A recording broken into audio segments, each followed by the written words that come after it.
지난 2월 MBC 사장 임기를 마친 최승호 전 MBC 사장 5월 달에 뉴스타파 PD로 복귀를 했습니다.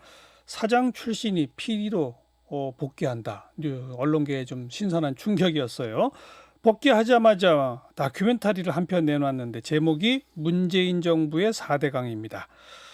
이명박 정부의 4대강이 아니라 문재인 정부의 4대강 어떤 내용일까 궁금하고 해서 오늘 최승호 PD를 직접 스튜디오에 모셨습니다. 어서 오세요. 네, 안녕하세요. 네. 네, 오랜만입니다. 네. 오래간만이고요. 예. 사장까지 지내셨으면 이제 그만하셔야 되는 거 아니에요? 아, 왜 그러세요? 원래 사장으로 가실 때부터 약속했었죠. 예. 제가 사장 갈 때 다시 뉴스타파에 PD로 돌아오겠노라고 약속을 드렸었습니다. 네. 그러니까 그렇게 할 이유가 뭐였습니까? 평생 언론인으로 살겠다. 제가 생각했을 때는 뭐 제가 제일 행복해하는 일인 것 같습니다. 제가 생각해 보니까. 예. MBC PD로 몇 년 계셨었죠? 제가 27년 있었고요. 그리고 이제 해직되고 뉴스타파에 계시다가 뉴스타파에 있다가 다시 돌아가서 2년 사장을 3개월 하시고 정도 있다가 왔습니다. 그리고 다시 뉴스타파 PD로 이제. 그러면 PD 생활 전체를 쭉 다 합하면 이제 뭐 30몇 년 이렇게 향해 가는군요. 예, 그렇습니다. 재밌으세요? 아, 재밌죠. 그래요? 예.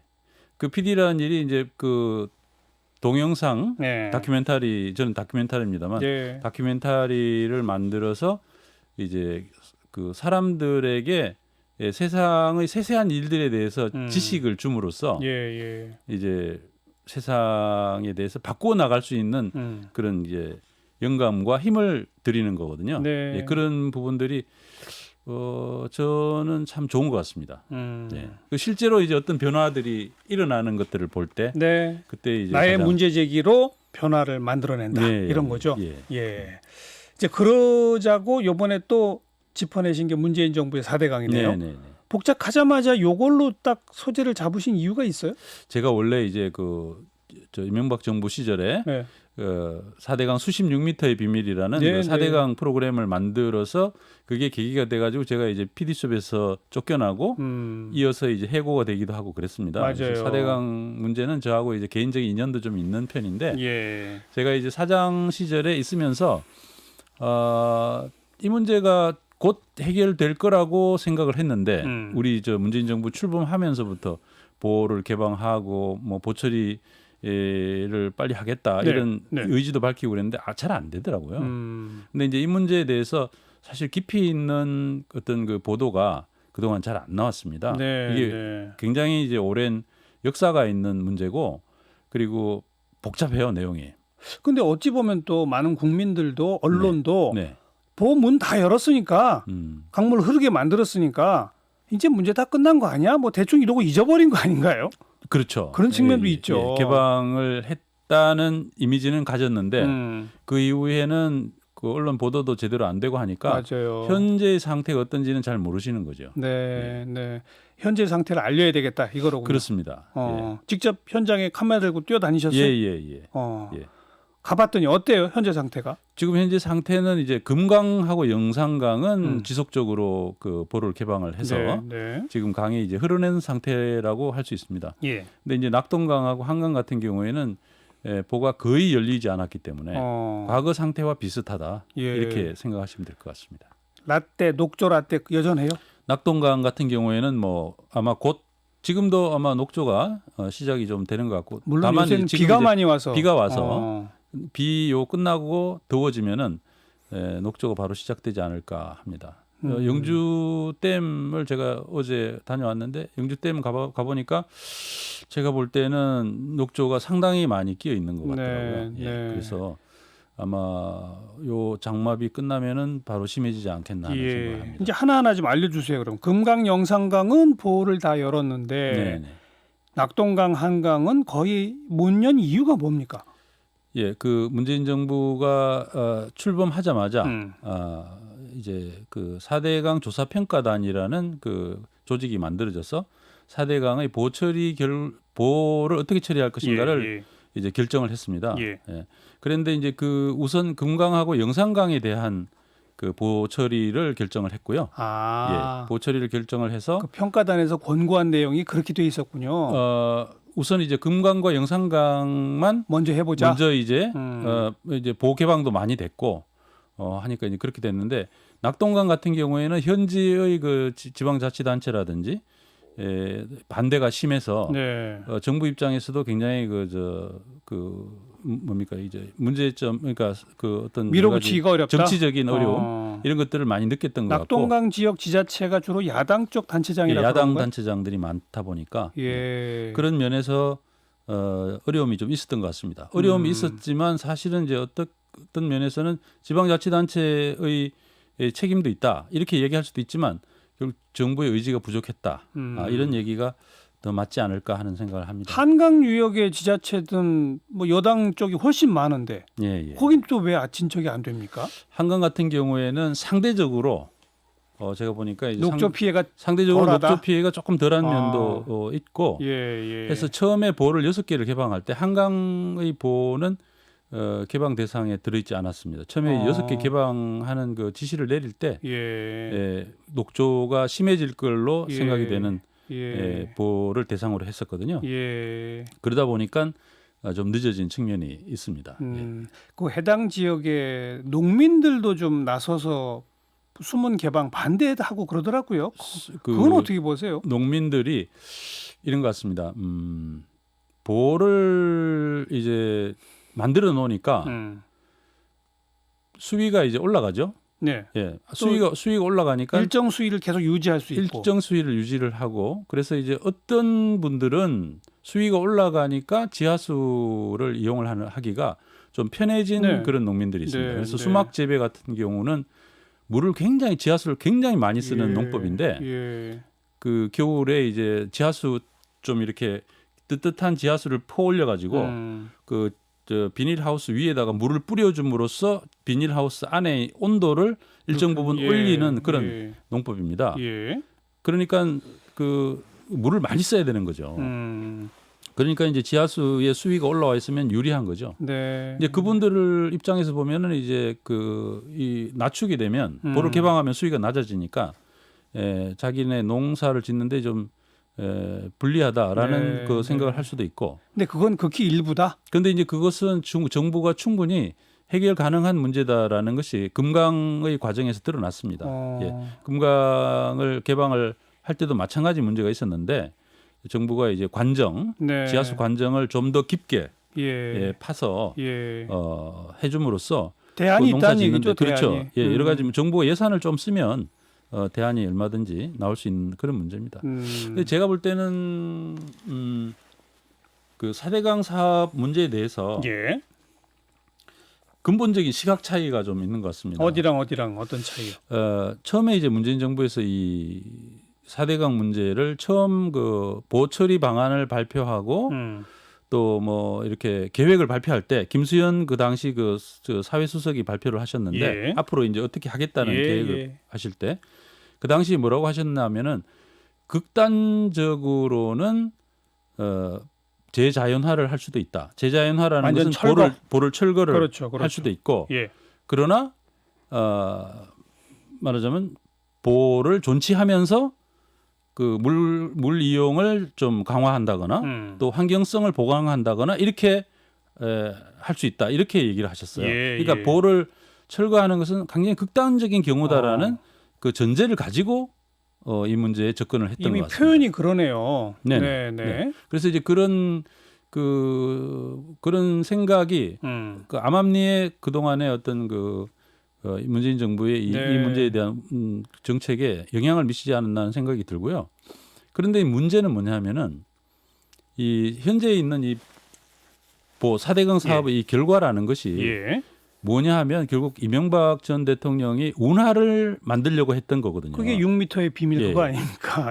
운하를 만들기 위해서 이 형태를 만들어 놨는데 지금 우리가 만약에 이 4대강 사업의 결과인 이 강의 모습으로 운하를 할 게 아니라면은 사실은 이게 필요가 없는 거거든요. 왜냐하면 강의 한복판을 굉장히 깊게 팠습니다. 낙동강 같은 경우는 최저 수심 6m, 깊은 곳은 수십 미터씩 강의 한복판을 팠거든요. 근데 그 뭐 홍수를 예방한다거나 이런 걸 위해서 강의 한복판을 팔 이유는 전혀 없는 겁니다, 사실은. 예. 그리고 결국은 이제 수질을 뭐 좋게 한다는 것도 그 녹조를 통해서 아니라는 것도 드러났고요. 네. 이게 결과적으로는 우리는 그 원치 않으면서도 운하가 되어 있는 강을 지금 안고 가게 생긴 겁니다. 그러니까 이런 생각을 한다면 보를 해체하고 재자연화하는 것은 지극히 당연한 방향이고. 근데 그걸 너무 극단적인 거로 생각하는 근데 그것을 너무 극단적인 문제다? 것으로 처음부터 좀 전제를 하지 않았나 하는 생각이 들고요. 그런데 또 그냥 뭐 전문성이나 이런 게 잘 없는 일반 시민의 입장에서 많은 분들이 표현하기를 네. 아니 어차피 많은 돈 들여서 이미 보를 만든 마당에 그렇습니다. 예. 수질이 나빠지면 문을 열어서 좀 물 흐르게 하고 수질 나빠질 위험이 별로 좀 적은 그런 계절이나 이럴 때는 좀 물을 가두어서 물 쓰기 좀 편하게 하고 이렇게 융통성 있게 하지 못하나 이런 생각이 또 있거든요. 만약에 그 물을 정말 제대로 쓸 수 있다면은 그 논리도 통할지 모릅니다. 네. 그런데 문제는 물을 아무리 가둬둬도 물이 더러워만 지지 그 물을 제대로 쓰지는 못한다는 거죠. 아까 말씀드린 것처럼 그 뭐 수막 재배다라든지 농사 짓는 문제는 그 관정을 뚫는다거나 아니면은 그 양수장의 취수구를 좀 밑으로 낮춘다거나 이렇게 해서 얼마든지 그 해결 가능한 문제입니다. 물을 공급하는 데 전혀 문제가 없습니다.